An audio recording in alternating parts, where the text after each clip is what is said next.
The story opens with a narration that tells the history of the One Ring.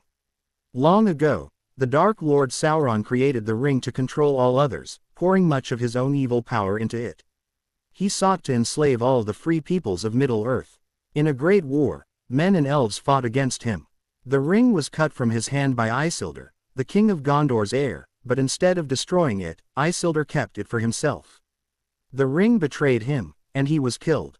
The ring was lost for centuries until it was eventually found by Gollum, who kept it for hundreds of years, slowly corrupted by its evil.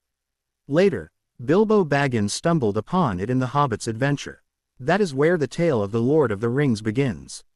In the Shire, a peaceful, green land filled with small hobbit folk, Bilbo Baggins prepares for his 11th birthday. Gandalf the Grey, the wandering wizard, arrives to celebrate with him. At his birthday party, Bilbo suddenly disappears, thanks to the ring. Gandalf realizes the ring's power is dangerous. When Bilbo decides to leave the Shire forever, Gandalf urges him to leave the ring behind.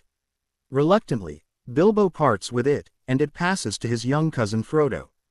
Soon, Gandalf discovers from ancient scrolls that this is the One Ring of Sauron. If Sauron regains it, all Middle-earth will fall into darkness. Gandalf rushes back to warn Frodo. Understanding the grave danger, Frodo agrees to leave the Shire. Loyal Samwise Gamgee joins him, along with their mischievous friends Merry and Pippin. The Hobbits' journey is perilous from the very start. Black Riders, ringwraiths, once kings enslaved by the ring, hunt them, their shrieking cries striking terror.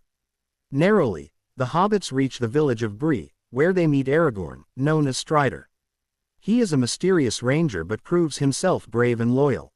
He promises to lead them to Rivendell, the elven refuge. The journey is harsh.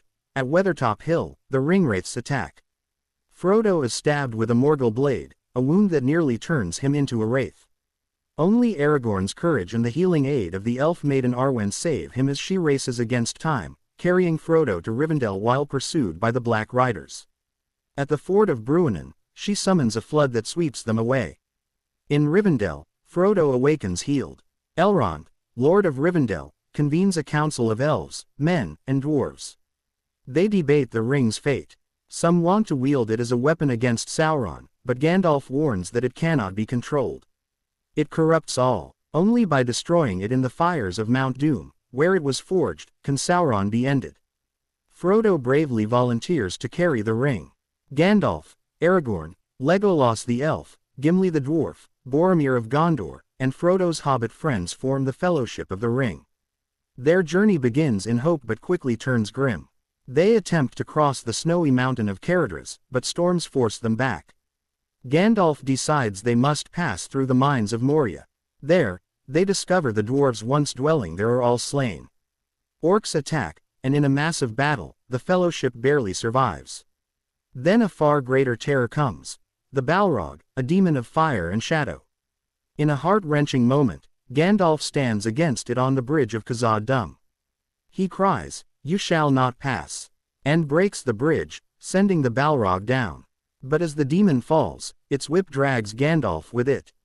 His last words to the Fellowship, "Fly, you fools." Shaken and grief-stricken, the Fellowship escapes Moria and takes refuge in Lothlorien, the forest realm of Galadriel, the Elf Queen.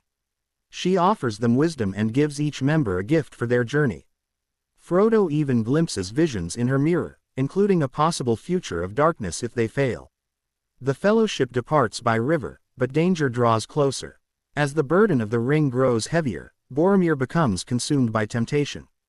He believes it could save his people of Gondor from ruin.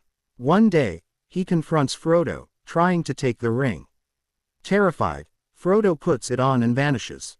Realizing the ring is dividing them, Frodo decides he must go alone to Mordor. But Sam, loyal beyond all measure, refuses to let Frodo face it alone. "I made a promise," Sam says, "don't you leave him, Samwise Gamgee." "And I don't mean to."